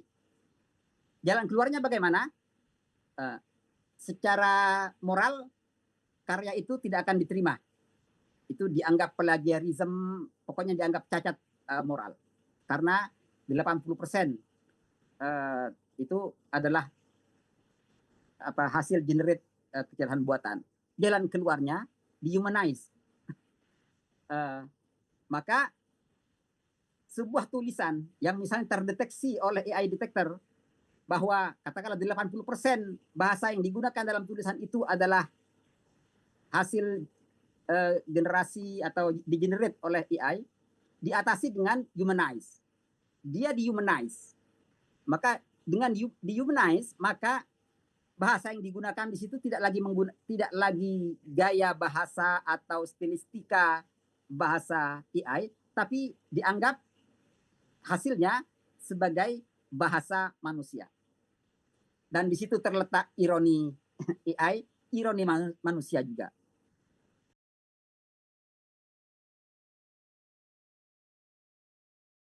Yang dihasilkan dengan AI dianggap tidak orisinal, bahkan mungkin dianggap plagiarism, karena 80% atau 70% di situ adalah hasil kecerdasan buatan. Lalu diatasi dengan humanize. Dihumanize. Siapa yang menghumanize? Ya kecerdasan buatan juga. Lalu hasil dari kerja humanize yang dikerjakan oleh kecerdasan buatan itu lalu dianggap sebagai karya manusia. Itu bukan lagi kerja kecerdasan buatan. Padahal ya tetap karya kecerdasan buatan juga. Nah, jadi agak ironis, agak lucu bagaimana manusia ini berusaha menjaga etik tulisan, etik karya agar betul-betul bersih dari bentuk plagiarisme. Tapi anehnya justru terjatuh ke dalam apa yang ingin ditolaknya, yaitu bahwa pada akhirnya karya AI itu diterima sebagai karya manusia setelah dia dihumanize. Gitu. Jadi plagiarisme saya kira memang merupakan isu yang sangat sensitif. Tapi sekali lagi pada hemat saya justru kalau kita menggunakan AI kita lebih mungkin untuk selamat dari plagiarisme. Kecuali bahwa AI mungkin dia memparafrase atau mensintesiskan atau membahasakan kembali bahan-bahan yang dia punya tanpa lagi menyebut sumbernya. Nah, itu mungkin. Itu kalau dalam esai itu biasa. Dan itu dianggap tidak plagiasi. Jadi kalau saya menulis esai misalnya di sini, di esai saya ini saya tidak menggunakan Thomas Kuhn, bahwa saya menggunakan Thomas Kuhn. Saya hanya pakai kamera Kuhnian. Dalam esai biasa tidak menyebutkan sumber bahwa saya mengutip pandangan Thomas Kuhn dari bukunya ini. Dalam esai itu masih diterima. Tapi dalam karya akademik itu tidak diterima sehingga potensial dianggap plagiarisme. Tapi ini uniknya lagi. Kalau plagiarisme itu adalah similarity, kesamaan, maka AI bisa mendeteksi seberapa persen ada kesamaan antara satu tulisan dengan sumber-sumber lain. Jadi AI bisa mendeteksi misalnya ini 40% dari tulisan ini punya kesamaan dengan tulisan ini, dengan sumber itu, dengan sumber ini, dengan sumber itu. Nah, sampai dia akan menyebutkan similarity-nya itu, kesamaannya, keserupaannya itu sampai ke tingkat yang sangat detail, bahkan sampai ke tingkat frase. Jadi kalau saya misalnya minta AI untuk mengecek tulisan esai saya ini, dia akan mencatat misalnya sastra Indonesia modern. Frase sastra Indonesia modern. Akan dia tandai bahwa sastra Indonesia modern dalam esai saya punya kesamaan dengan frase yang sama di tulisan ini, di buku ini, di buku itu. Dengan kata lain, kesamaan meskipun hanya satu frase bagi AI itu adalah plagiarisme. Tidak ada ampun bagi plagiarisme menurut kecerdasan buatan. Nah, manusia yang tadinya betul-betul ingin steril dari plagiarisme, dalam batas tertentu memaafkan plagiarisme. Sebuah tulisan kalau tingkat similarity-nya hanya 20%, itu dianggap sahih. Dianggap tidak melakukan praktik plagiarisme. Jadi sementara AI itu sama sekali tidak memaafkan similarity, kesamaan adalah kesamaan, plagiarism adalah plagiarism, Sebaliknya, manusia justru mentoleransi bahkan memaafkan plagiarisme sampai batas tertentu, misalnya 20%. Jadi katakanlah mencuri kalau hanya 20% ya sudah dimaafkan. Tapi bagi AI, mencuri walaupun hanya satu frase itu tetap mencuri. Nah, itulah ironi manusia dan ironi kecerdasan buatan. Terima kasih. Oke, terima kasih. Ini menarik emang. Iya. Jadi kita setidaknya tahu mengapa Bro Jamal menemukan paradoks dalam makhluk kecerdasan buatan. Itu Karena karena gratis rupanya ya. Bro Ternyata Jamal karena Gratis gratis. ya. memakai yang gratisan ya. Jadi kalau Nah, yang itu gratisan itu memang agak malas. Kadang-kadang dia kalau kita tak bikin gambar, yang gratisan itu hanya mau lama ya. membuat 2 gambar dalam sehari. Tapi kalau yang berbayar, apalagi yang $100 per bulan, itu dia bisa membuat gambar seperti yang kita minta berkali-kali. Jadi mudah-mudahan Bro Jamal nanti tidak lagi melihat makhluk ini paradoks setelah berbayar. Oke. Iya. Doakan juga benar-benar Komersil. punya kemampuan untuk itu. Oke. Ya, Mas Elzo ada yang raise hand? raise hand lagi? Oke, Iya. silakan. Kita undang untuk bicara Pak Sobiren Rashid. Ya. Silakan Bapak. Terima kasih. Assalamualaikum warahmatullahi wabarakatuh. Selamat Waalaikumsalam. malam teman-teman satu pena. Selamat malam Kang Jamal. Cak Selamat Jamal malam, ya. Pak. Tadi menanggapi tentang similarity itu. Jadi saya kira kalau kita melakukannya, saya pernah beberapa kali ketika saya membaca, lalu kemudian saya menulis, dan ketika saya meminta dengan pola berdiskusi dulu dengan akal imitasi itu, malah lebih efektif kita berdiskusi terlebih dahulu. Hasilnya, itu ketika diuji dengan similarity, atau diuji dengan Turnitin misalnya, itu hasilnya bisa kurang lebih 10-15% saja similarity-nya itu. Oleh karena ketika kita tadi seperti Cak Jamal tadi menyampaikan, ketika kita menuliskan Assalamualaikum, ketika kita menuliskan prakata, kata pengantar, semua orang sudah menulis itu dan itu dianggap plagiasi kan. Jadi kenapa kemudian manusia mentolerir beberapa persen, mungkin sampai 20% itu.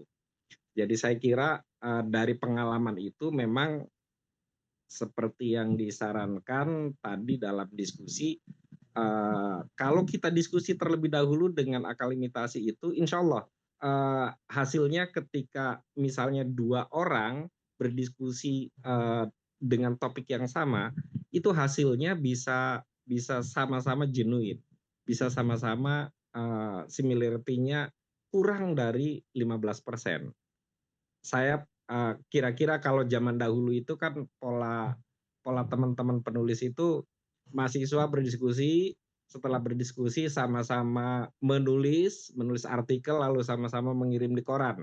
Hasilnya kan beda-beda tuh, meskipun diskusinya topiknya sama.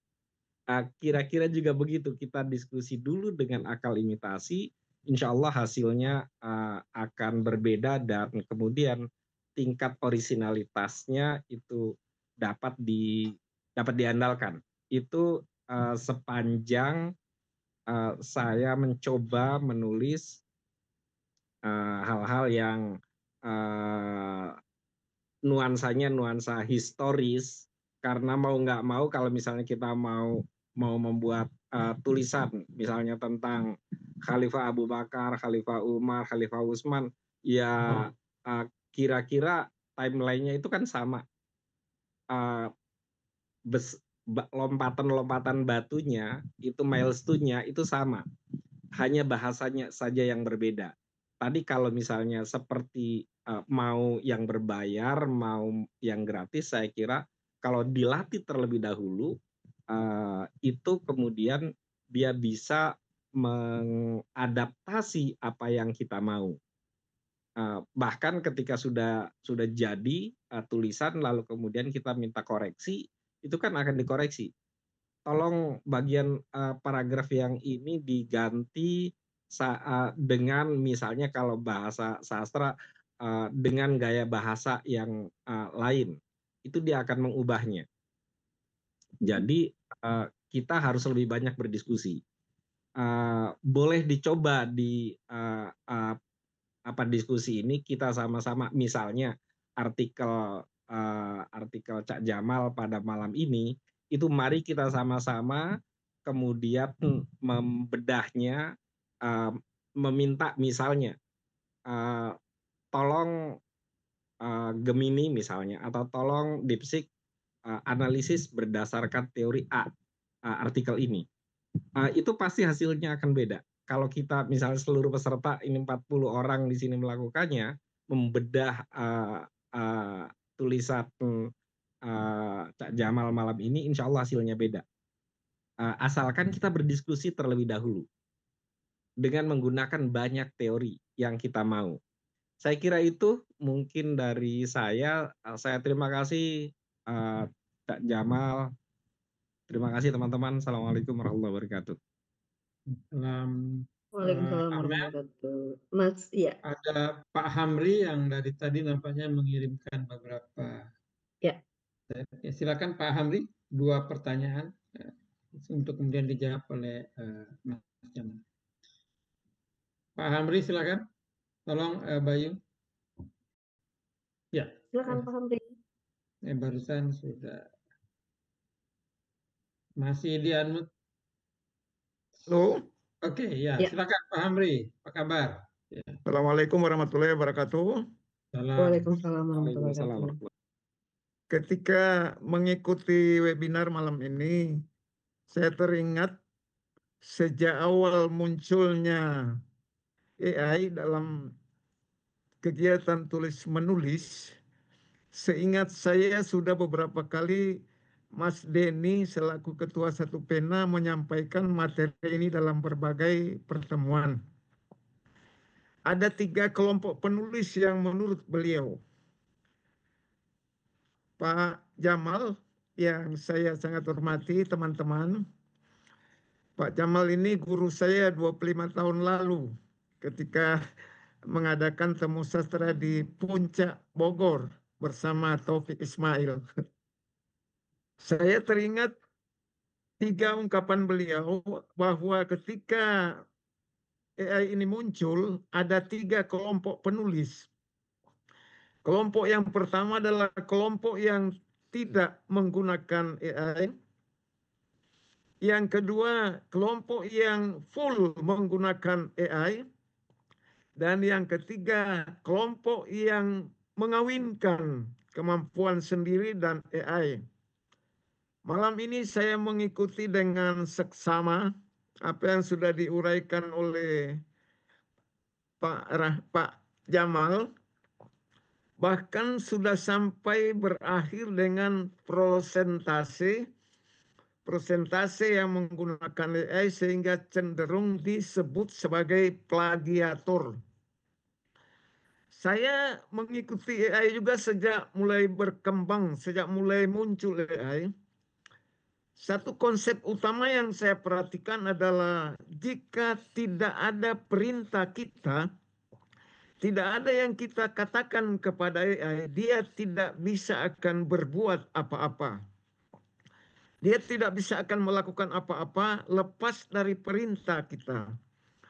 Nah, ketika malam ini saya mengikuti apa yang guru saya uraikan, Pak Jamal uraikan, tidak ada satu ungkapan pun yang secara jelas mengatakan bahwa sekali-kali kalau menulis jangan gunakan AI. Tetapi ada kalimat-kalimat yang mengatakan bahwa kalau sudah sekian berarti sudah plagiator. Saya beberapa kali mengadakan percobaan, ternyata AI juga sering membuat kesalahan. Dan kesalahannya memang seperti yang tadi diungkapkan oleh Pak Jamal, memang kadang-kadang juga fatal. Ya. kadang-kadang saja fatal. Mau ditanya A, dia jawab B, dan seterusnya. Tapi terakhir kesimpulan saya, ternyata bahwa apa yang dilakukan oleh AI adalah kendali kita. Kendali dengan perasaan kita. Karena memang konsep awal itu semua kita sudah pernah memahami. Orang menyebut bahwa AI itu tidak punya perasaan. Kalau manusia berkata dengan hati yang bersih, maka AI berkata dengan penuh logika, dengan data-data yang dia miliki.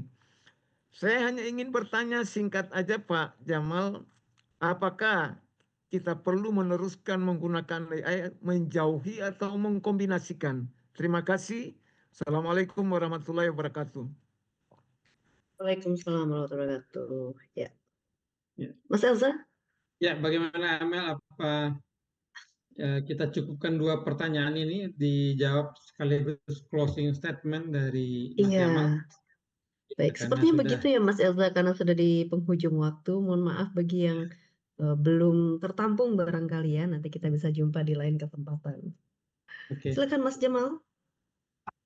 Baik, terima kasih Bapak Muhammad Sobirin Nur memberikan perspektif penting saya kira dalam diskusi kita mengenai kecerdasan buatan ini, dan saya setuju bahwa kalau kita mau menggunakan kecerdasan imitasi, sebaiknya kita berdiskusi dulu dengan kecerdasan imitasi itu sendiri. Jadi jangan ujuk-ujuk memberi perintah begitu. Dia juga perlu tahu apa yang kita inginkan, kemana arah yang akan kita tuju, dan lain sebagainya. Jadi justru dengan berdiskusi terlebih dahulu dengan kecerdasan imitasi itu untuk satu keperluan tertentu, dia tahu apa yang kita inginkan sehingga dia bisa mengerjakan perintah-perintah berikutnya sesuai dengan apa yang kita inginkan itu. Dan itu yang saya lakukan. Biasanya sebelum misalnya saya mau menulis sesuatu, saya biasa mendiskusikan terlebih dahulu dengan kecerdasan buatan, minta tolong dia mencarikan referensi-referensi yang relevan dan lain sebagainya, sehingga ketika nanti berlanjut untuk menulis memasuki pada substansi, dia sudah tahu kemana arah tulisan yang saya maksudkan. Dan tentu saja sepanjang jalan itu kami terus berdiskusi. Tadi ada yang mengatakan, kalau tidak salah Bu Fida ya, kalau saya macet buntu pikiran, saya bertanya kepada kecerdasan buatan. Itu betul. Jadi kita sebagai penulis pasti pernah mengalami merasa buntu, macet pikiran. Nah, kecerdasan buatan itu nggak pernah buntu. Dia selalu punya jalan keluar kemana harus diarahkan sebuah tulisan yang kita merasa buntu. Jadi juga betul bahwa ada kecerdasan buatan itu perlu dilatih, dan kalau kita latih dia akan beradaptasi. Yaitu bagian dari sejauh mana dia memahami kita, apa yang dia pahami tentang kita. Jadi bahkan bahasa yang kita inginkan pun perlu dia pahami, sehingga dia akan menggunakan bahasa yang kita inginkan atau kita utarakan. Seperti dicontohkan oleh Pak Sobirin Nur tadi, satu paragraf misalnya diminta, kita minta AI untuk mengubahnya dan lain sebagainya. Nah, satu hal yang saya kira penting dari Pak Sobirin itu adalah bahwa kecerdasan buatan ini bisa mereview tulisan kita, bahkan saya kira dengan bagus, bahkan mungkin dengan sangat bagus. Jadi dia bisa menjadi praktik peer review dalam dunia akademik. Maka kalau saya selesai menulis, tulisan saya anggap final, saya akan minta beberapa kecerdasan buatan untuk mereview tulisan itu. Dan selalu, meskipun saya merasa tulisan saya sudah final, ketika saya minta kecerdasan buatan itu mereview tulisan saya, dia akan memberikan catatan yang sangat-sangat berharga. Dia akan memberikan masukan yang sangat penting untuk kesempurnaan tulisan itu sendiri atau untuk pengembangan selanjutnya. Bahkan kecerdasan buatan bisa mengoreksi tulisan kita sampai ke typo. Jadi kalau kita minta dia, tolong review tulisan saya ini hanya tentang kesalahan tulis, dia akan perbaiki dan setelah itu tulisan kita tidak akan ada salah typo lagi.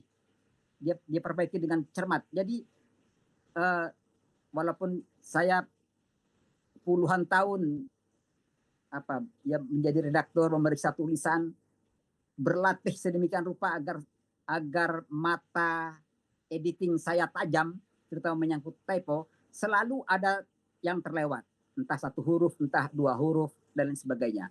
Tapi di tangan AI, kesalahan atau typo itu bisa dia kerjakan, sehingga kalau kita di akhir tulisan, di akhir sekali kita mengerjakan tulisan, minta tolong dia untuk mengoreksi tulisan kita menyangkut typo, setelah itu tulisan kita akan benar-benar bersih. Lalu untuk Pak Hamri Manopo, dari semua diskusi kita, saya kira apa yang dapat kita katakan adalah, atau yang dapat kita simpulkan adalah bahwa secara implisit diskusi kita mendorong kita untuk menggunakan kecerdasan buatan, tapi dengan bijak tadi atau dengan rasa tanggung jawab tadi. Jadi justru saya kira semangat diskusi kita ini, sebagaimana tadi dikatakan, kecerdasan buatan ini tak bisa ditampik, nggak bisa kita hindarkan, maka secara implisit ini sebenarnya ajakan untuk menggunakan kecerdasan buatan, tetapi dengan bijak dan rasa tanggung jawab. Nah, berkaitan dengan itu, maka ada tadi Pak Hamri menyebutkan ada yang tidak mau menggunakan kecerdasan buatan, ya tidak apa-apa. Dalam batas tertentu, saya juga tidak menggunakan kecerdasan buatan. Ada yang sepenuhnya menggunakan kecerdasan buatan, ada yang mengawinkan. Nah, kita masih berada di awal era algoritma, maka banyak orang masih gamang, ambivalen, dan seterusnya. Bahkan penggunaan kecerdasan buatan dibolehkan dengan mencantumkan pengakuan eksplisit. Nah, ini biasanya di dunia akademik. Jadi skripsi, tesis, disertasi, atau karya ilmiah penelitian, itu kalau menggunakan kecerdasan buatan harus dicantumkan pengakuan eksplisit. Itu berarti penggunaan kecerdasan buatan diakui secara formal di dunia akademik dengan syarat adanya pengakuan eksplisit. Tapi kembali ke awal yang saya sampaikan tadi, dari pengalaman saya dengan Tempo, meskipun pengalaman kecil, bahwa kecerdasan buatan dapat kita gunakan bahkan tanpa pengakuan eksplisit. Tempo menghapus pengakuan eksplisit saya bahwa esai yang saya kirimkan kepada mereka itu saya buat dengan bantuan kecerdasan buatan. Jadi pada hemat saya ini selangkah ke depan, yaitu kecerdasan buatan bukan hanya boleh digunakan, bukan hanya boleh digunakan tapi dengan pengakuan eksplisit, tapi bahkan boleh digunakan bahkan tanpa pengakuan eksplisit. Dan saya kira ke depan akan begitu. Demikianlah di era algoritma, saya kira semua penulis akan menggunakan bantuan kecerdasan imitasi dalam batas yang berbeda-beda. Dan pada saatnya saya kira penggunaan kecerdasan buatan untuk karya tulis atau karya-karya yang lain tidak lagi memerlukan pengakuan eksplisit. Semua orang pada saat itu sudah tahu bahwa tidak ada lagi tulisan yang dihasilkan oleh seorang penulis tanpa bantuan kecerdasan buatan. Di titik itulah semua penulis harus diandaikan menggunakan kecerdasan buatan untuk karya-karya tulisnya, sehingga pengakuan eksplisit tidak diperlukan lagi. Terima kasih. Udah, Amel. Oke, ya Mas Jamal D. Rahman, terima kasih untuk penutupnya. Mas Elza? Oke, Mas Elza nampaknya sedang bergeser dari kamera begitu ya. Terima kasih banyak Mas Jamal D. Rahman untuk obrolan hangatnya mengenai sastra hibrida pada malam hari ini, luar biasa, sampai melebihi batas waktu begitu ya, dan pertanyaan-pertanyaan juga masih banyak yang ingin dilontarkan barangkali dari teman-teman. Mas Elza? Ya, sudah cukup. Ya. Amel, kita tutup pertemuan ini. Sampai jumpa Kamis depan. Ya, sampai jumpa Kamis depan. Salam sehat selalu bagi Bapak Ibu. Terima kasih banyak Mas Jamal D. Rahman. Salam sehat, Terima salam satu kasih. pena, salam Terima kreator kasih dan Satu Pena. Terima kasih teman-teman semua. Ya.